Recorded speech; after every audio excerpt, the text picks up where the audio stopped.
Welcome to మన TV. Emmiganur cooperative sports chairman గా తాను 4.5 సమయంలో ఎటువంటి అవినీతి జరగలేదని 1985లో నష్టాల్లో ఉన్న స్టోర్స్ ను మాజీ ఎమ్మెల్యే చెన్నకేశవరెడ్డి ఆశీస్సులతో లాభాల్లో తీసుకొచ్చానని స్పోర్ట్స్ పర్సనల్ ఇన్ఛార్జ్ రామరాజు అవినీతి జరిగిందని మాట్లాడడం మంచి పద్ధతి కాదని మాజీ cooperative sports chairman Shabbir Ahmed పేర్కొన్నారు. ఆయన నివాసంలో విలేకరుల సమావేశం ఏర్పాటు చేశారు. ఈ సందర్భంగా ఆయన మాట్లాడుతూ మాజీ ఎమ్మెల్యే చెన్నకేశవరెడ్డి సహకార సంస్థలను ముందుకు తీసుకెళ్లారని గుర్తు చేశారు. ఓ దినపత్రికలో పర్సనల్ ఇన్ఛార్జ్ రామరాజు కార్యాలయం సామగ్రి దొంగలించారని వచ్చిందని, ఇది వాస్తవమని ఆధారాలు కూడా ఉన్నాయన్నారు. స్పోర్ట్స్ కార్యాలయంపై కప్పు షెడ్డును నిర్మించి 6 లక్షల డబ్బులు వృధా చేశారన్నారు. ఈ నిర్మించిన షెడ్డు ఎవరికీ ఉపయోగం రావడం లేదన్నారు.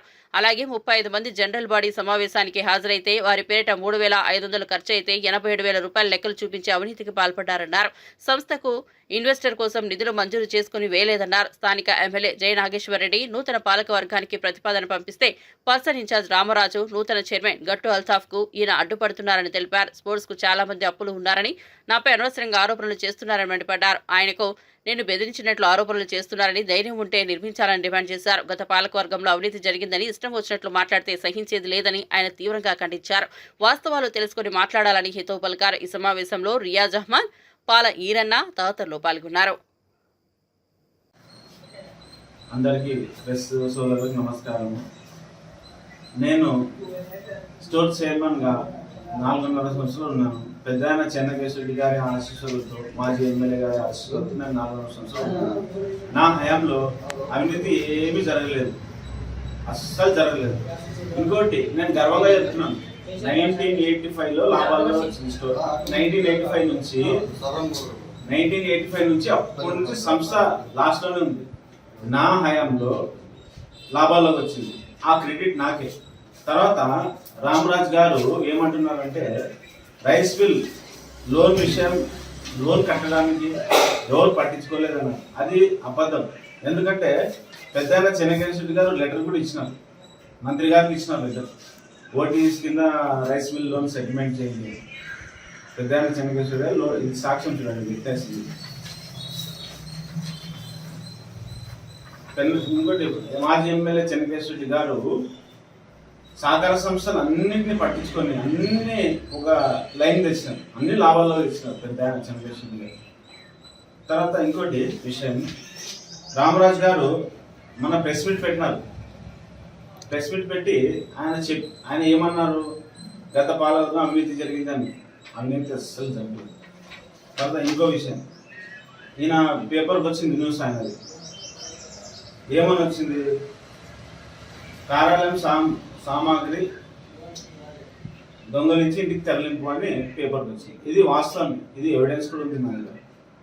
ఇది 100% ఒక గవర్నమెంట్ సర్వెంట్, గవర్నమెంట్ ఎంప్లాయీ ఇలా చేయడం ఎంత మాత్రం మంచిది కాదని తెలియజేస్తుంది. మాది 3 మంత్ కమిటీ వచ్చేసి నామినేట్ కమిటీ. గవర్నమెంట్ ఇచ్చేది 6 మంత్సే కమిటీ ఇచ్చేది.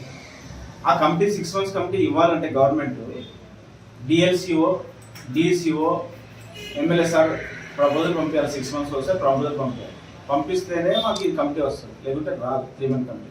అవినీతి జరిగిందనుకో డిఎల్సిఓ ఆధుని వారు పంపిరు ప్రపోజల్స్. అవినీతి లేదు కాబట్టి వాళ్ళు మాకు 4.5 years 4.5 సంవత్సరాలు పెట్టారు. తర్వాత మా హయాంలో షాపింగ్ కాంప్లెక్స్లు కట్టాం, 50 లక్షల రూపాయలు ఎఫ్డీ చేస్తాం.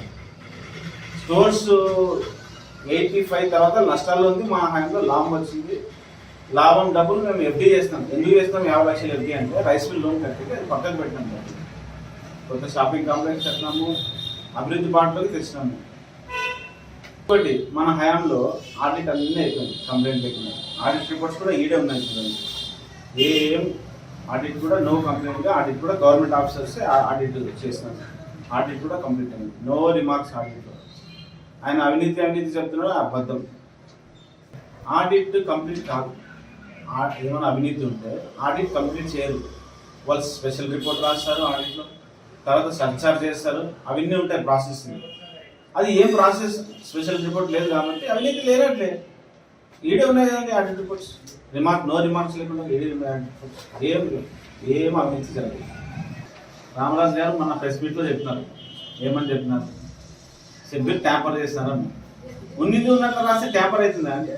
ట్యాంపర్ అంటే ఏమి, కొట్టి రాస్తే ట్యాంపర్ అవుతుంది. నేను కొట్టి రాయలేదు కాబట్టి ట్యాంపర్ అవుతుంది.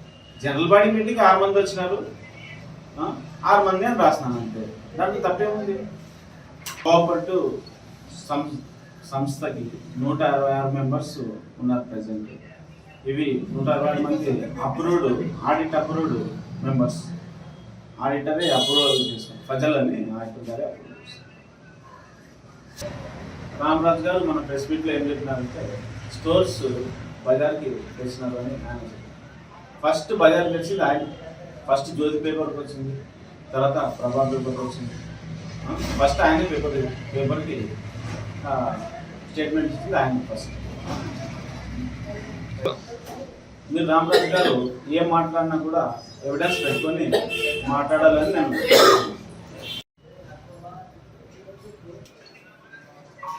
రామరాజు గారు ఆయన పిఎస్సి ఉన్నప్పుడు హెడ్ ఆఫీస్ పైన ఈ షెడ్ వేసినారు. జస్ట్ 4 to 5 feet హైట్ ఉంటుంది. ఆర్సీ మెత్తగా అయితే ఆర్సీ వేస్తారు ఎవరైనా కానీ. ఇలా షెడ్ ఎవరైనా నిర్మిస్తారా? ఎవరైనా షెడ్ ఇట్లా కన్స్ట్రక్షన్ చేస్తారు? 11 feet 12 feet ఉండింటే ఇది రెంట్కి ఇస్తుంటుంది కదా, స్టోర్స్ తరఫున రెంట్కి ఇస్తుంటుంది.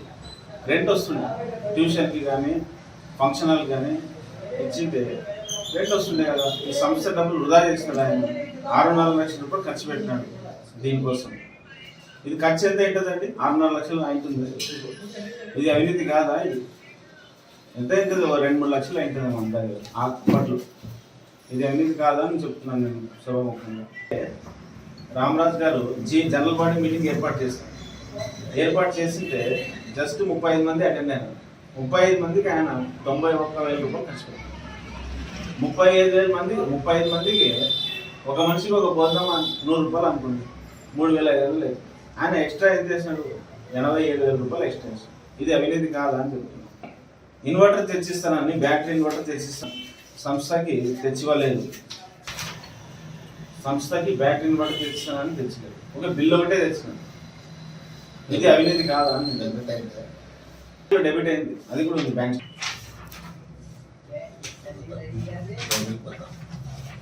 రామరాజు గారు 33,000 రూపాయలు చెక్ తీసుకొని ఇన్వర్టర్ బ్యాటరీ తెచ్చిస్తానని తెచ్చివ్వలేదు. బిల్ తెచ్చిచ్చినారు, అమౌంట్ కూడా బ్యాంక్లో డెబిట్ అయింది. ఇది కూడా పై అధికారులు ఎంక్వైరీ చేయాల్సిందిగా మేము కోరుతున్నాం. రామరాజు గారు మొన్న ఫ్రెష్గా కోర్టుకు పోయినారు. 20 తేదీ 2024 పేరు కూడా వచ్చింది చూడండి, ద పర్సన్ ఇన్ఛార్జ్ అని వచ్చింది. అడ్వకేట్ సింహాచలం గారు వకాలత్ ఇచ్చినారు ఆయన. సింహాచలం గారు ఒక పర్సన్ ఇన్ఛార్జ్ కోర్టుకు పోవాలంటే పై అధికారుల పర్మిషన్ తీసుకోవాల్సిందే కంపల్సరీ. ఆయన ఎవరు పర్మిషన్ తీసుకోకుండా పోయినాడని నాకు సమాచారం వచ్చింది. తర్వాత గౌరవనీయులు ప్రెజెంట్ ఎమ్మెల్యే జయనాథ్ రెడ్డి గారు మెంబర్స్ ఎక్కించినారు. మెంబర్ని ఎక్కిస్తే అది కూడా కోర్టులో ఫైల్ చేయించినారు రామరాజు గారు. తర్వాత ఇంకోటి, చాలామంది స్టోర్స్కి బాకీ ఉన్నారు. ఉంటే ఆయన నాకే టార్గెట్ చేసినాడు. తర్వాత గట్టు అల్తాఫ్ కూడా అడ్డం పడుతున్నాడు. గౌరవ ఎమ్మెల్యే జయనాథ్ రెడ్డి గారు ఆయనకి ప్రపోజల్ చేస్తే, ప్రెసిడెంట్గా ప్రపోజల్ చేస్తే అల్తాఫ్ పేరు కూడా కోర్టులో వేసినారు. అల్తాఫ్ కూడా అడ్డుపడుతున్నారు. ఈయన ఓన్లీ ముస్లిమ్స్కి టార్గెట్ చేస్తున్నారు. ముస్లిమ్స్కి టార్గెట్, అందరికి ఇచ్చిపెట్టినాడు. చాలా మంది స్టోర్స్కి బాగున్నారు. సుమారుగా 25 లక్షల రూపాయలు రావాలి స్టోర్స్ డ్యూ టు అమౌంట్లో నుంచి. స్టోర్స్కి బాకీ ఉన్న వీళ్ళందరికీ ఇచ్చిపెట్టి నా మీద, అల్తాఫ్ మీద పడినాడు. నేను చెప్తున్నా రామరాజ్కి, నువ్వు ముస్లిమ్స్కి టార్గెట్ చేయొద్దు. నా ఒకరికి టార్గెట్ చేస్తే మొత్తం ఎమ్నూరులో ముస్లిమ్స్కి టార్గెట్ చేసినట్లే. మా బంధువులు ఎక్కున్నారు, ఎమ్నూరులో ఫ్రెండ్స్ ఎక్కున్నారు, నాకు టార్గెట్ చేయొద్దు నేను తెలియదు. మన ప్రెస్ మీట్లో రామరాజ్ గారు నేను బెదిరించినానని ఆయన చెప్పినాడు. దానికి ఎవిడెన్స్ చూపి నేను ఛాలెంజ్ చేస్తున్నాను. నేను బెదిరిస్తున్నాను అంటే ఆ సబ్జెక్ట్ మీద నేను ఛాలెంజ్ చేస్తున్నాను. నేను బెదిరియాలంటే ఒక రౌడీ, ఒక గూండా అయి ఉండాలి. నేను రౌడీ కాదు, నేను గూండా కాదు. ఆ చిన్న వ్యాపారస్తుని చెన్నకేశ్వర రెడ్డి గారి మాజీ ఎమ్మెల్యే చెన్నకేశ్వర రెడ్డి గారి ఆస్తులతో ఏదో చిన్న నాయకుడిని అయినాను అంతే. నేను రౌడీ, గుండా అంటే నేను బెదిరికి ఇది అబద్ధం, 100% అబద్ధం. నేను ఛాలెంజ్ చేస్తున్నాను దీని మీద. ప్రూఫ్ చేయమను, నేను ఏ శిక్షకైనా నేను రెడీ. ప్రూఫ్ చేయమను. తెల్లద్దని తెల్లద్దని రావాలి అని నేను మీకు తెలియజేస్తున్నాను.